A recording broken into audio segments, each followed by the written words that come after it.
નમસ્કાર મિત્રો, GK with એમમાં હું અરવિંદ મકવાણા આપ સૌનું સ્વાગત કરું છું। ગુજરાત સરકારમાં આવનાર તમામ ભરતીઓ માટે ખૂબ જ ઉપયોગી વિડીયો જોવા અત્યારે જ ચેનલને સબસ્ક્રાઇબ કરો અને બાજુમાં આપેલા બેલને પ્રેસ કરો, જેથી રોજે રોજ તમને નવા વિડીયો અને નવી માહિતી મળતી રહે। મિત્રો, આજના વિડીયોમાં આપણે ગુજરાતી સાહિત્યકારો વિશે જોઈશું, જેમાં હેમચંદ્રાચાર્ય, ભાલણ, અસાઈદ ઠાકર, નરસિંહ મહેતા, પ્રેમાનંદ, મીરાબાઈ, અખા ભગત અને વલ્લભ મેવાડો આ બધા સાહિત્યકારો આપણે એક સાથે જોઈશું। બધા સાહિત્યકારોની સંપૂર્ણ જાણકારી એક સાથે એક જ વિડીયોમાં, જે આવનાર બધી જ પરીક્ષાઓ માટે કે જેમાં ગુજરાતી સાહિત્ય પૂછાય છે તે બધી જ પરીક્ષાઓ માટે મોસ્ટ આઈએમપી રહેશે, કેમ કે આમાંથી દરેક વખતે પ્રશ્નો પૂછાયેલા છે। કોઈપણ પરીક્ષાનું પેપર તમે જોઈ લો, પ્રીવિયસ એક્ઝામનું સાહિત્ય જેમાં પૂછાય છે તેમાં આ વિડીયોની અંદરથી તમને પ્રશ્નો ચોક્કસ જોવા મળશે। તો વિડીયો થોડો લાંબો થશે, વ્યવસ્થિત સમય લઈ અને તમારે વિડીયો જોવાનો રહેશે। તો આજના વિડીયોમાં આગળ વધીએ। ખૂબ જ અગત્યનો વિડીયો છે, કેમ કે આમાંથી તમને 100% પ્રશ્નો જોવા મળશે। સૌ પ્રથમ છે પ્રારંભિક યુગ, જેનું બીજું નામ છે જૈન યુગ અને ત્રીજું છે હેમયુગ। ત્રણ નામ છે, જેમાં સૌ પ્રથમ આપણે જોઈશું હેમચંદ્રાચાર્યનો સમયગાળો છે ઈસવીસન 1089 થી 1173। આ છે હેમચંદ્રાચાર્ય। ગુજરાતના વિદ્યાચાર્ય, કલિકાલ, સર્વજ્ઞ અને જ્ઞાનસાગર આ તેમના ઉપનામો છે।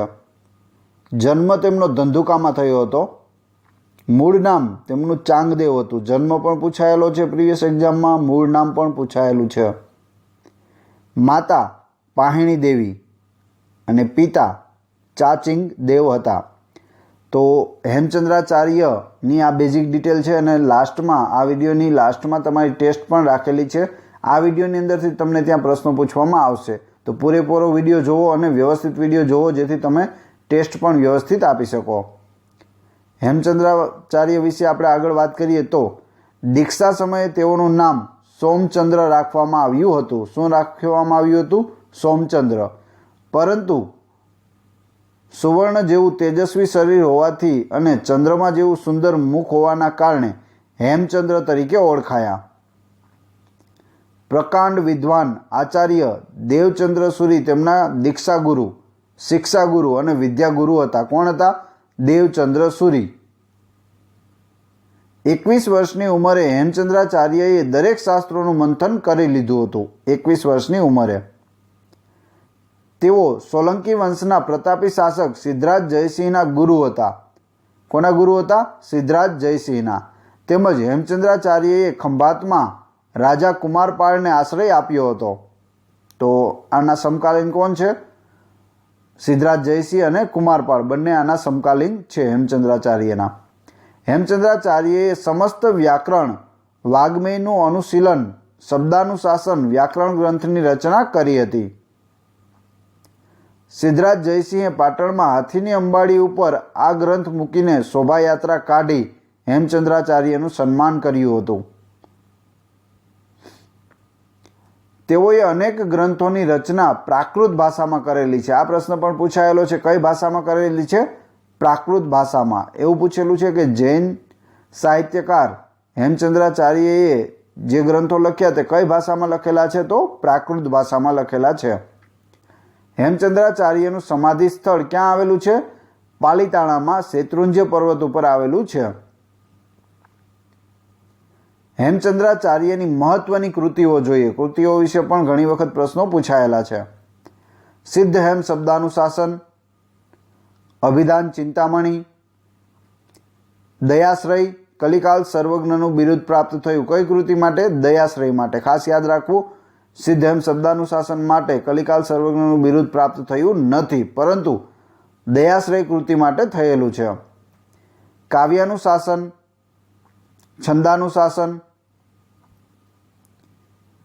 વિતરાગ સ્ત્રોત, પ્રમાણ મીમાંસા, સંસ્કૃત ભાષાકોશ આ બધી તેમની કૃતિઓ હતી। હવે આપણે વાત કરીશું અસાઈદ ઠાકર વિશે। તો ભવાઈની શરૂઆત કરનાર કવિ કોણ હતા? અસાઈદ ઠાકર। ભવાઈના પિતા તરીકે કોણ ઓળખાય છે? અસાઈદ ઠાકર। હંસાવલીના રચયિતા કોણ છે? અસાઈદ ઠાકર. આ બધા પ્રશ્નો પૂછાયેલા છે. સૌથી જૂનો વેશ કયો છે? રામદેવ પીરનો વેશ. આ પણ પ્રીવિયસ એક્ઝામમાં પૂછાયેલો પ્રશ્ન છે. અસાઈદ ઠાકરનો જન્મ સિદ્ધપુર પાટણમાં થયો હતો. અસાઈદ ઠાકર સિદ્ધપુરના ઔદિચ્ય બ્રાહ્મણ કુળમાં જન્મેલા કવિ અને કથાકાર છે. દિલ્હી સલ્તનતના બાદશાહ અલાઉદ્દીન ખિલજીના 2 સરદારોએ ગુજરાત ઉપર આક્રમણ કરતા પોતાના ઘરે બાજુના ગામમાંથી આવેલી પાટીદારની દીકરીની લાજ બચાવવા તેની સાથે ભોજન લેતા ધર્મભ્રષ્ટ થયો હતો. ધર્મભ્રષ્ટ થતાં બ્રાહ્મણોએ તેમને નાતમાંથી બહાર કર્યા. તેથી ખાવાના ફાફા પડતા બાજુના ગામવાળાએ વાર્ષિક રકમ આપવાનું નક્કી કર્યું. તેમ છતાં અસાઈદને વિચાર આવ્યો કે મફતનું શું ખાવું, એટલા માટે તેણે શું કર્યું? તેથી અસાઈદે પોતાના 3 સંતાનો સાથે ભવાઈ મંડળીની શરૂઆત કરી. અસાઈદ ઠાકરે લોકોનું મનોરંજન થાય અને એકનો એક વેશ દરરોજ ન ભજવવો પડે તેથી 360 જેટલા વેશની રચના કરી હતી. કેટલા વેશની રચના કરી? 360. એ પણ યાદ રાખજો. ભવાઈ વિશે આપણે જાણવા જેવું જોઈએ તો ભવાઈ વિશે પણ ઘણા બધા પ્રશ્નો પૂછાય છે. જેમ કે અસાઈદના વંશજોની ઓળખ શું છે? તો તે તરગાળા તરીકે ઓળખાય છે. ભવાઈનો અર્થ શું થાય? ભવની વહી એટલે ભવની કથા, જિંદગીની કથા એવો ભવાઈનો અર્થ થાય છે. ભવાઈ માતાજીનો મહાપ્રસાદ. કઈ માતાજીનો? ઉમિયા માતાજીનો મહાપ્રસાદ કહેવાય છે. ભવાઈનું એક મુખ્ય વાજિંત્ર કયું છે? આ પ્રશ્ન પણ પૂછાયેલો છે. ભૂંગળ. ભૂંગળ એ ભવાઈનું મુખ્ય વાજિંત્ર છે. ભવાઈના પાત્રોને શું કહેવાય? ખેલૈયા કહેવાય. ભવાઈના મુખ્ય પાત્રો ક્યાં છે? રંગલો અને રંગલી. ભવાઈમાં ભાણ અને ભાણિકા જેવો ખેલ કરનારને શું કહેવાય? ભાંડ કહેવાય. ભવાઈ વેશ શીખવનારને શું કહેવાય? વેશગોર. આ પ્રશ્ન પણ પૂછાયેલો છે. ભવાઈમાં 3 પુરુષ વેશ ભજવે તેને શું કહેવાય? મૂછબંધ કહેવાય. ભવાઈમાં 3 સ્ત્રી વેશ ભજવે તેને શું કહેવાય? કાંચિયાળા કહેવાય. શું કહેવાય? કાંચિયાળા. ભવાઈમાં ડગલાને શું કહેવાય? વિદૂષક કહેવાય. અસાઈદ ઠાકરનો સમય કયો હતો?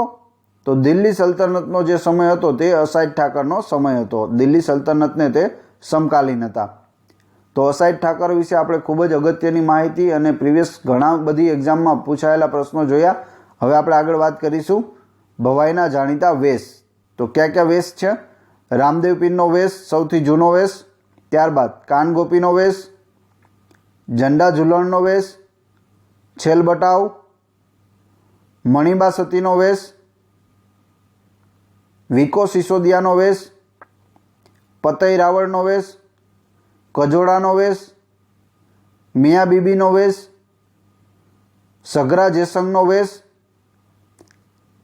તો આ હતી અસાઈદ ઠાકર વિશે માહિતી. હવે આપણે જોઈએ મધ્યકાલીન યુગ, ભક્તિ યુગ અને નરસિંહ યુગ તરીકે ઓળખાય છે તેના વિશે વાત કરીએ તો તેમાં આવે છે નરસિંહ મહેતા. ઈસવીસન 1414થી લઈ અને 1480 સુધી. આ છે નરસિંહ મહેતા. એના નામ છે અલગ અલગ. નરસૈયો, આદ્યકવિ. આદ્યકવિ તરીકે કોણ ઓળખવામાં આવે છે? નરસિંહ મહેતાને. આદિકવિ તરીકે પણ નરસિંહ મહેતા ઓળખાય છે. ગુજરાતી ભાષાના પ્રથમ કવિ તરીકે કોણ ઓળખાય છે? નરસિંહ મહેતા. તો નરસિંહ મહેતા વિશે પણ ઘણી બધા પ્રશ્નો છે તે પૂછાયેલા છે પ્રીવિયસ એક્ઝામમાં અને આવનાર પરીક્ષાઓમાં પણ પૂછાવાની શક્યતા છે. તો આપણે આગળ જોઈએ. ભક્ત હરિનો કોનું ઉપનામ છે? નરસિંહ મહેતાનું. એનો જન્મ ક્યાં થયો હતો? તળાજામાં, જે ભાવનગર જિલ્લામાં આવેલું છે. માતા દયા કૌર, પિતા કૃષ્ણદાસ અથવા તો પુરુષોત્તમ દાસ, પત્નીનું નામ હતું માણેકબાઈ, દીકરો શામળદાસ, દીકરીનું નામ હતું કુંવરબાઈ. એક વખત દીકરીનું નામ પણ પૂછાયેલું છે. સૌપ્રથમ નરસિંહ મહેતા એવોર્ડ પ્રાપ્ત કરનાર કોણ? રાજેન્દ્ર શાહ. નરસિંહ મહેતા જ્ઞાતિએ વડનાગરા બ્રાહ્મણ હતા અને જૂનાગઢને પોતાની કર્મભૂમિ બનાવી ત્યાં જ વસવાટ શરૂ કર્યો હતો? જન્મભૂમિ કે તો તળાજા, ભાવનગર જિલ્લો. પરંતુ જો એવું પૂછવામાં આવે કે નરસિંહ મહેતાની કર્મભૂમિ કઈ હતી, તો જુનાગઢ. નરસિંહ મહેતા સાવ દરિદ્ર હોવા છતાં જુનાગઢના રાજા રામ માંડલિકને ચમત્કારિક ઘટનાઓનો અનુભવ થયો હતો. ભાવનગર જિલ્લાના ગોપનાથ મંદિરમાં તપસ્વીથી શિવજીએ તેઓને કૃષ્ણ લીલાના દર્શન કરાવ્યા હોવાનું માનવામાં આવે છે. કઈ જગ્યાએ? ગોપનાથ મંદિર, ભાવનગર જિલ્લામાં.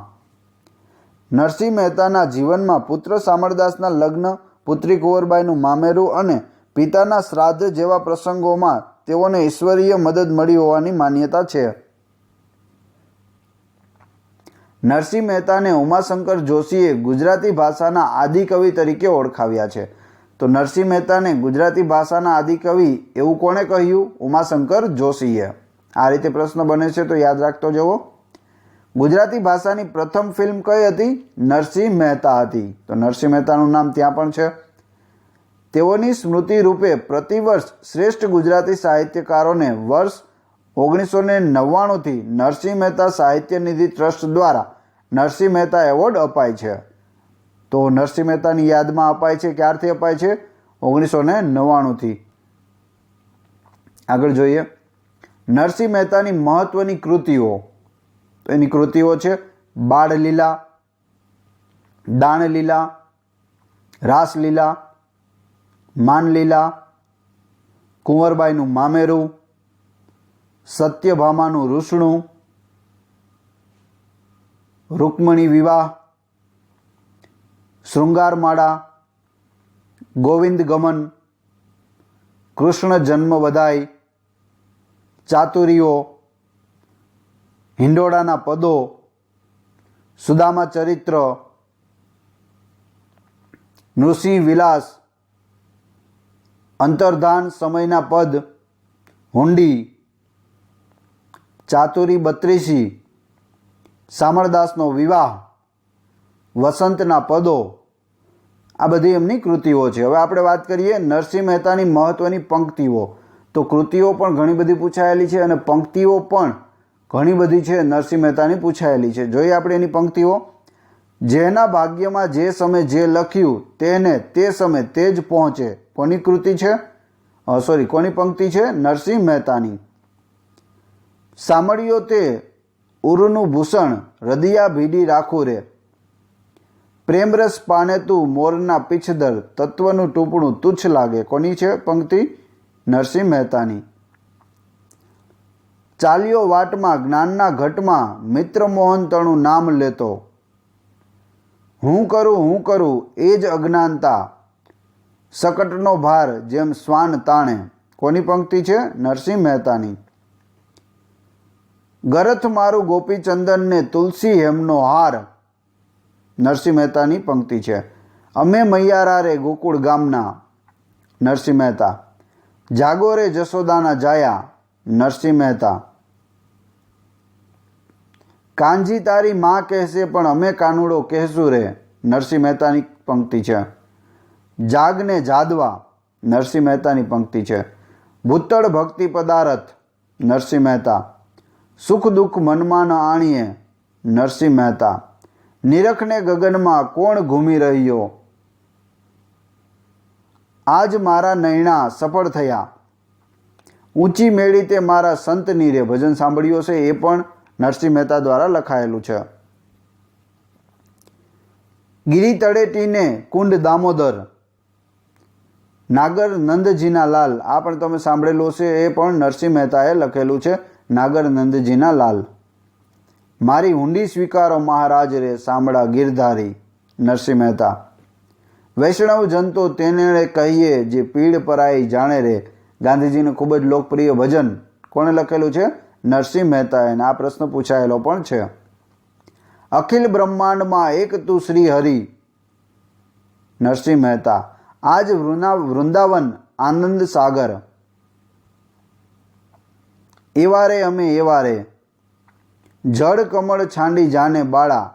આ પણ સાંભળેલું હશે. કોણે લખેલી છે? કોની પંક્તિ છે? નરસિંહ મહેતાની. ગઢપણ કોણે મોકલ્યું? નરસિંહ મહેતા. ભોળી રે ભરવાડણ, હરિને ભેટવાને ચાલી. આ ભજન પણ નરસિંહ મહેતાએ લખેલું છે.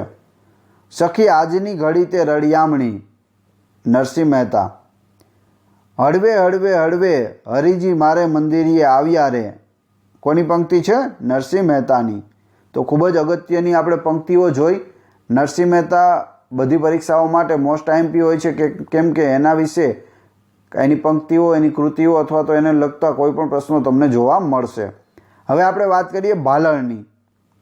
તો આ છે ભાલણ. આખ્યાનના પિતા તરીકે કોને ઓળખવામાં આવે છે? ભાલણને. આખ્યાનને સૌ પ્રથમ લખનાર કોણ હતા? ભાલણ. કડવાબદ્ધ કરનાર કવિ કોણ છે? ભાલણ. જન્મ એમનો થયો હતો પાટણમાં. મૂળ નામ શું હતું? પુરુષોત્તમ. ભાલણનું મૂળ નામ પણ પૂછવામાં આવે છે, પુરુષોત્તમ યાદ રાખજો. તેઓ મુખ્યત્વે આખ્યાનકાર અને અનુવાદક તરીકે જાણીતા હતા. સંસ્કૃતમાં જ્ઞાનને કારણે તેઓને પુરુષોત્તમ મહારાજના નામથી પણ ઓળખવામાં આવતા હતા. નરસિંહ જેવા પદો ભાલણે લખ્યા છે. ગુર્જર ભાષા શબ્દ ગુજરાતી ભાષા માટે સૌ પ્રથમ કોણે પ્રયોજ્યો હતો? ભાલણે. ભાલણની કાદંબરી યશોદાયી કૃતિ ગણાય છે. ભાલણની મહત્વની કૃતિઓ જોઈએ તો તેમાં દસમ સ્કંધ, રામબાલ ચરિત, નળાખ્યાન, કૃષ્ણવિષ્ટિ, કાદંબરી અનુવાદ, મૃગી આખ્યાન એટલે કાદંબરી જે છે તેનો અનુવાદ કરેલો છે. ત્યારબાદ મૃગી આખ્યાન, દુર્વાસ આખ્યાન, રામવિવાહ, ધ્રુવાખ્યાન.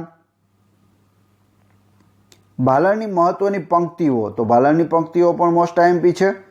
વિધાતાએ વધન રચ્યું, તવારા સાર ઇન્દ્રનું હર્યું.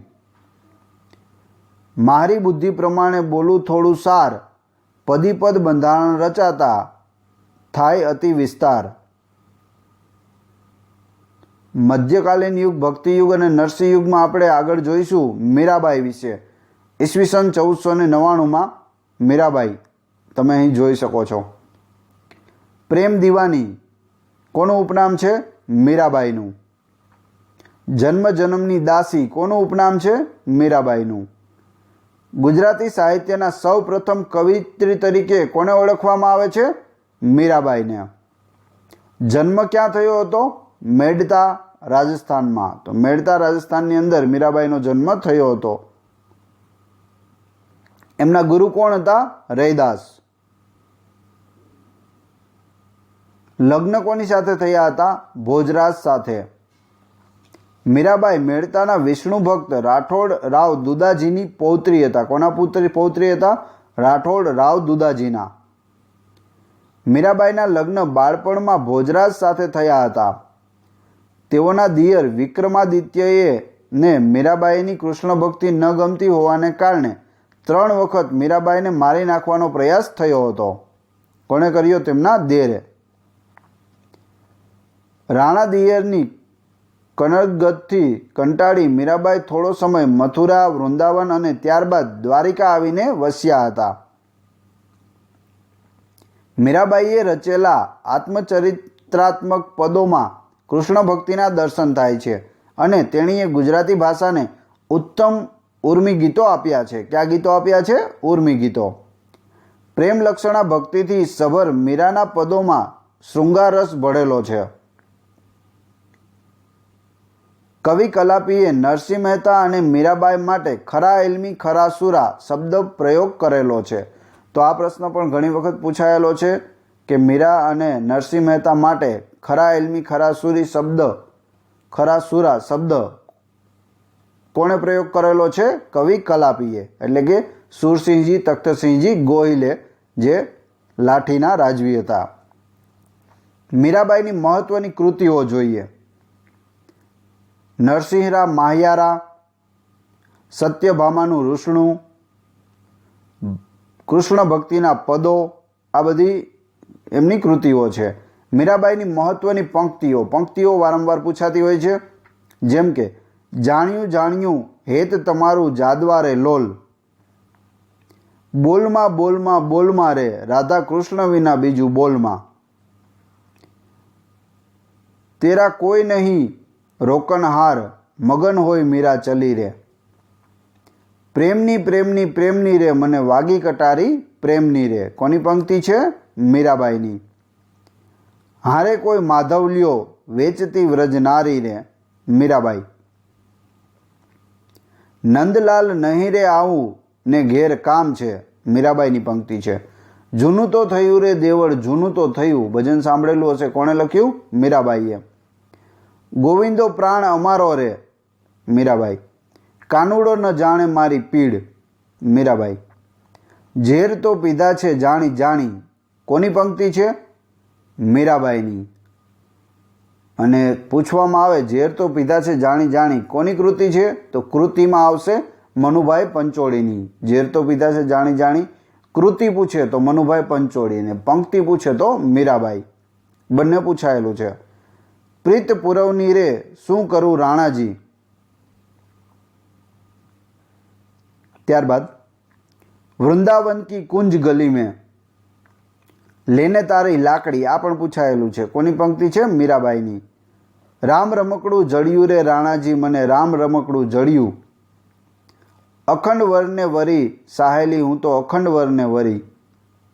વાગે છે રે વાગે છે, વૃંદાવન મોરલી વાગે છે. મેરે તો ગિરધર ગોપાલ દૂસરા ન કોઈ. આ પંક્તિ પણ પૂછાયેલી છે. કોની છે? મીરાબાઈની. મુખડાની માયા લાગી રે મોહન તારા. રામના નામનું જહાજ બનાવશું, તેમાં બેસીને તરી જાશું. મારું મનડું વિંધાણું રાણા. રાણાજી હું તો ગિરધરને મન ભાવી. રામ રાખે તેમ રહીએ ઓ ધવજી, રામ રાખે તેમ રહીએ. કોની પંક્તિ છે? મીરાબાઈની. હવે આપણે જોઈશું અખા ભગત વિશે. અખો જ્ઞાનનો વડલો. આ છે અખા ભગત. ફોટો તમે જોઈ શકો છો. જ્ઞાનનો વડલો તરીકે કોણ ઓળખાય છે? અખા ભગત. ઉત્તમ છપ્પાકાર તરીકે કોણ ઓળખાય છે? અખા ભગત. હસતો ફિલસૂફ કોણ છે? અખો. વેદાંતી કવિ તરીકે કોને ઓળખવામાં આવે છે? અખાને. જન્મ ક્યાં થયો હતો અખાનો? એ પ્રશ્ન પણ પૂછાયેલો છે. જેતલપુર, જે અમદાવાદની નજીક આવેલું છે, ત્યાં અખાનો જન્મ થયો હતો. મૂળ નામ શું હતું? અક્ષયદાસ સોની. અખાનું મૂળ નામ પૂછવામાં આવેલું છે. અક્ષયદાસ સોની. અખો વ્યવસાયે સોની હતો અને તે અમદાવાદની ખાડિયા નજીક દેસાઈની પોળમાં રહેતો હતો. ક્યાં રહે છે તે પણ પૂછાયેલું છે. ખાડિયા નજીક દેસાઈની પોળ. અખાની કવિતાના મુખ્ય વિષયોમાં બ્રહ્મરસ, બ્રહ્માંડ વિવેક, દેતાદેત વિવેક મુખ્ય ગણાવી શકાય છે. ઉમાશંકર જોશીએ અખાને ક્રાંત દ્રષ્ટા કવિ કહ્યા છે. તો અખાને ક્રાંત દ્રષ્ટા કવિ કોણે કહ્યા છે? ઉમાશંકર જોશીએ. અખાની મહત્વની કૃતિઓ જોઈએ તો અખે ગીતા, પંચીકરણ, કેવલ્ય ગીતા જે છપ્પા છે, ગુરુ શિષ્ય સંવાદ સાખીઓ છે, ચિત્ત વિચાર, અનુભવ બિંદુ, કૃષ્ણ ઉદ્ધવ સંવાદ, સંત પ્રિયા જે હિન્દીની રચના છે, હિન્દીમાં લખેલી છે, બ્રહ્મલીલા એ પણ હિન્દી રચના છે. અખાની મહત્વની પંક્તિઓ જોઈએ તો એક મૂરખને એવી ટેવ, પથ્થર એટલા પૂજે દેવ. ઘણી વખત પૂછાયેલો પ્રશ્ન. કોની પંક્તિ છે? અખા ભગતની. અંધે અંધ અંધારે મળ્યા, જેમ તલ માહી કોદરા ભળ્યા. મારકણો સાંડ ચોમાસું માલ્યો, કરડકણો કૂતરો કરડવા લાગ્યો. નહીં આદર નહીં આવકાર, નહીં નેનોમાં નેહ. કોની પંક્તિ છે? અખાની. ઓછું પાત્રને અદકું ભણ્યો, વઢકણી વહુએ દીકરો જણ્યો. પડશું અનેક વાર પણ કિસ્મત બની જશે, સાચી દિશાનો પથ છે ઠોકરની આસપાસ. કોની પંક્તિ છે? અખાની. નીચ દ્રષ્ટિ તે નવ કરે, જે મોટા કહેવાય. શીત લાંધણ જો સિંહ કરે, તોય તૃણ ન ખાય. અખા ભગત. ભાષાને શું વળગે ભૂર, રણમાં જે જીતે તે સૂર. આ પણ પૂછાયેલી છે, અખાની પંક્તિ છે. સો અંધામાં કાણો રાવ, આંધળાને કાણા પર ભાવ. દેહાભિમાન હતું પાસેર, વિદ્યા ભણતા વધ્યું શેર. અમારે હજારે વર્ષ અંધારે ગયા. કોની પંક્તિ છે? અખાની. સાચું કહેતો જૂઠું રામે, પણ સુધી વાત સહુને નવ ગમે. મધ્યકાલીન યુગ, ભક્તિ યુગ અને નરસિંહ યુગમાં આપણે આગળ સાહિત્યકાર જોઈશું પ્રેમાનંદ. ઈસવીસન 1636 આ છે પ્રેમાનંદ. મહાકવિ તરીકે કોને ઓળખવામાં આવે છે? પ્રેમાનંદને. આખ્યાન શિરોમણી તરીકે કોણ ઓળખાય છે? પ્રેમાનંદ. રસસિદ્ધ કવિ તરીકે કોને ઓળખવામાં આવે છે? પ્રેમાનંદને. એમનો જન્મ ક્યાં થયો હતો? વડોદરામાં. તો પ્રેમાનંદનો જન્મ વિશે પણ એક પ્રશ્ન પૂછાયેલો છે, યાદ રાખજો, વડોદરા. ગુરુ એમના હતા રામચરણદાસ. પ્રેમાનંદનો મુખ્ય વ્યવસાય ગાગરિયા ભટ્ટનો હતો. તેઓ પોતાના રચેલા આખ્યાનો માણ વગાડીને ગાઈ શ્રોતાઓને સંભળાવતા હતા. ગુજરાતી ભાષાને અન્ય ભાષા જેટલું ગૌરવ ન મળે ત્યાં સુધી પાઘડી નહીં પહેરું તેવી પ્રતિજ્ઞા કોણે કરી હતી? પ્રેમાનંદે. તો આ પ્રશ્ન પણ ઘણી વખત પૂછાયેલો છે. લક્ષ્મણાહરણ પ્રેમાનંદ દ્વારા રચિત સૌ પ્રથમ આખ્યાન છે. કયું છે? લક્ષ્મણાહરણ. ગુજરાતમાં શનિવારે સુદામા ચરિત્ર અને રવિવારે હુંડી ગવાય છે. પ્રેમાનંદનું ઓખાહરણ ચૈત્ર માસમાં ગવાય છે અને ચાતુર્માસમાં દસમ સ્કંદ ગવાય છે. તો એ પણ યાદ રાખવું. ઓખાહરણ ક્યારે ગવાય છે? ચૈત્ર માસમાં અને દસમ સ્કંદ ચાતુર્માસમાં. શનિવારે સુદામા ચરિત્ર અને રવિવારે હુંડી. આ બધું યાદ રાખવું. આમાંથી પ્રશ્નો પૂછાય છે. શ્રાદ્ધ પક્ષમાં તેની શ્રાદ્ધકૃતિ ગવાય છે. સુરતમાં સીમંત પ્રસંગે સ્ત્રીના સાસરે અને પિયરમાં મામેરું ગવાય છે. ત્યારબાદ વડોદરા ખાતે તેમના નામ ઉપરથી વર્ષ 1944માં પ્રેમાનંદ સાહિત્ય સભા સંસ્થા કાર્યરત બની. ક્યારે? 1944માં. ક્યાં? વડોદરામાં.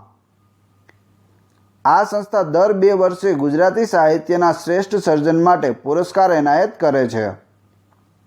કનૈયાલાલ મુનશીએ પ્રેમાનંદને ગુજરાતી રંગભૂમિ પરનો નાનકડો વ્યાસ કહ્યો. કોણે કહ્યો? કનૈયાલાલ મુનશીએ. પ્રેમાનંદની મહત્વની કૃતિઓ: દાનલીલા, વિવેક વણજારો એ રૂપક કાવ્ય છે તેમનું, દ્રાદશ માસ, અભિમન્યુ આખ્યાન, વામન કથા એટલે કે વામન કથા, નળાખ્યાન, ચંદ્રહાસાખ્યાન, ઓખાહરણ, સુદામા ચરિત્ર, રણયજ્ઞ, હરિશ્ચંદ્રાખ્યાન, રૂકમણીહરણ, દસમ સ્કંદ, સુધન્વાખ્યાન, ભ્રમર 25. આ બધી એમની કૃતિઓ હતી. હવે આપણે વાત કરીએ પ્રેમાનંદની મહત્વની પંક્તિઓ વિશે. સુખ દુઃખ મનમાં ન આણીએ. કોની પંક્તિ છે? પ્રેમાનંદની. ગોળ વિના મોડો કંસાર, માત વિના સૂનો સંસાર. ઘણી વખત તમે સાંભળેલું હશે, પણ કોની કૃતિ છે આ? પ્રેમાનંદની છે. ઋષિ કહે સાંભળ નળપતિ, સુદામે દીઠી દ્વારામતી. કનકોટ ચડકારા રે ને મળિયમ રત્ન ઝંડા કાંકરે. નોંધ: હરિદાસ પ્રેમાનંદની મહેતાગીરી કરનાર વણિક કવિ હતા. કોણ હતા? મહેતાગીરી કરનાર વણિક કવિ હરિદાસ. સુંદર મેવાડો એણે શું કર્યું? પ્રેમાનંદના અધૂરા મૂકેલા આખ્યાનને પૂરા કરનાર કવિ કોણ હતો? સુંદર મેવાડો. તો એ પણ યાદ રાખજો. આગળ જોઈએ વલ્લભ મેવાડો. તો હવે આપણે વાત કરીશું વલ્લભ મેવાડા વિશે. આ છે વલ્લભ મેવાડાનો ફોટો. જન્મ તેમનો અમદાવાદમાં થયો હતો. મૂળ નામ વલ્લભ ભટ્ટ હતું. ગરબાના પિતા તરીકે કોને ઓળખવામાં આવે છે? વલ્લભ મેવાડાને ગરબાનો પિતા. ખાસ યાદ રાખજો. સૌ પ્રથમ માતાજીની લાવણી ગાનાર કોણ હતા? વલ્લભ મેવાડો. વલ્લભ મેવાડો પ્રેમાનંદનો ઉત્તર સમકાલીન હતો. વલ્લભ મેવાડાએ મુખ્યત્વે માતાજીની સ્તુતિના ગરબા લખ્યા હતા. તેઓએ બહુચરાજીનો મહિમા ગાતા અનેક ગરબા લખ્યા છે. તેથી માતાજીની સાથે ભક્ત વલ્લભ ધોળાની પણ જય બોલાય છે. જ્યારે માતાજીની જય બોલવામાં આવે છે ત્યારે સાથે સાથે ભક્ત વલ્લભ ધોળાની પણ જય બોલાય છે, એટલે કે વલ્લભ મેવાડાની પણ જય બોલાય છે. વલ્લભ મેવાડાની મહત્વની કૃતિઓ: આનંદના ગરબા, મહાકાળીના ગરબા, આરાસુરના ગરબા, અંબાજીના શણગારના ગરબા, કજોડાના ગરબા, ધનુષધારીનો ગરબો, સત્યભામાના રૂસણાનો ગરબો, 64 જોગણીઓનો ગરબો, બહુચરાજીના પદ, રામચંદ્રજીના પદ, અભિમન્યુનો ચક્રાવો, એ બધી તેની મુખ્ય કૃતિઓ હતી. હવે આપણે વાત કરીશું વલ્લભ મેવાડાની મહત્વની પંક્તિઓ. માં પાવા તે ગઢથી ઉતર્યા માં કાળી રે. આ ગરબો છે તમે સાંભળેલો હશે. કોણે લખેલો છે? વલ્લભ મેવાડાએ. માએ વસાવ્યું ચાંપાનેર પાવાગઢ વાડી રે. આખો ગરબો છે. રંગતાળી રંગતાળી રંગતાળી રે રંગમાં રંગતાળી હે. કોણે લખેલી છે પંક્તિ? વલ્લભ મેવાડાએ. વય વિના વનિતા વેશમાં હો બહુચરી. આજ મને આનંદ વધ્યો અતિ ગણોમાં ગાવા ગરબા છંદ બહુચર માત તણોમાં. ગોરમાં જાણતા ન દીધી ફાંસી કે વીખ દઈ મારતી રે લોલ. તો હવે તમારી ટેસ્ટ. જે આપણે વિડીયો જોયો તેમાંથી તમને પ્રશ્નો પૂછવામાં આવે છે જેનો જવાબ તમારે કોમેન્ટ બોક્સમાં આપવાનો છે. એ પહેલાં જો વિડીયો પસંદ આવ્યો હોય તો લાઇક કરો, કોમેન્ટ કરો, તમારા બધા મિત્રોને વિડીયો શેર કરો કે જેઓ તૈયારી કરે છે. અને હજુ સુધી જો ચેનલને સબસ્ક્રાઈબ કરવાની બાકી હોય અને આગળ પણ આવા જ વિડીયો તમે મેળવવા ઈચ્છતા હોય તો ચેનલને સબસ્ક્રાઈબ કરી લો અને બાજુમાં આપેલા બેલને પ્રેસ કરી દો, જેથી રોજે રોજ તમે નવા નવા વિડીયો મેળવી શકશો. તે સિવાય આ ચેનલ ઉપર 450+ વિડીયો અપલોડ થયેલા છે. જો તમને કામ સારું લાગતું હોય અને વિડીયો પસંદ આવતો હોય તો તમે ચેનલની મુલાકાત લઈ અને બધા વિડીયો એક પછી એક જોઈ શકો છો. બધા જ વિડીયો છે તે મોસ્ટ IMP છે આવનાર પરીક્ષા માટે, તો એ પણ જોઈ લેજો. બીજી વાત કે જો આ વિડીયોની PDF મેળવવા ઈચ્છતા હોય તો ડિસ્ક્રિપ્શનમાં મારી ટેલિગ્રામ ચેનલની લિંક આપેલી છે, પ્લસ વોટ્સઅપ ગ્રુપની લિંક પણ આપેલી છે. તો ત્યાંથી તમે જોડાય અને ફ્રીમાં આ વિડીયોની PDF મેળવી શકો છો, જેથી તમે ક્યારે પણ તમારે વાંચવું હોય તો તમે વાંચી શકો. વારંવાર તમારે વિડીયો જોવાની જરૂર ના પડે. ટેસ્ટમાં પ્રથમ પ્રશ્ન છે, ગુજરાતી સાહિત્યના સૌપ્રથમ કવયિત્રી કોણ હતા? બીજો, જ્ઞાનનો વડલો અને હસતો ફિલસૂફ કોણ છે? 3, મહાકવિ અને આખ્યાન શિરોમણી કોને કહેવામાં આવે છે? 4, ગરબાના પિતા તરીકે કોને ઓળખવામાં આવે છે? તો 4 પ્રશ્નોના જવાબ તમારે ક્રમશઃ કમેન્ટ બોક્સમાં આપવાના છે, જેથી મને ખ્યાલ આવે કેટલા લોકો વ્યવસ્થિત વિડીયો જુએ છે અને કેટલા લોકોને આ પ્રશ્નોના જવાબ આવડે છે. જો પ્રશ્નોના જવાબ ન આવડતા હોય તો ફરીથી એક વખત વિડીયો જોઈ લેવો અને લાસ્ટમાં ટેસ્ટ આપી દેવી. આશા રાખું છું વિડીયો પસંદ આવ્યો હશે. મળીએ છીએ નવા વિડીયોમાં. Thanks for watching my video.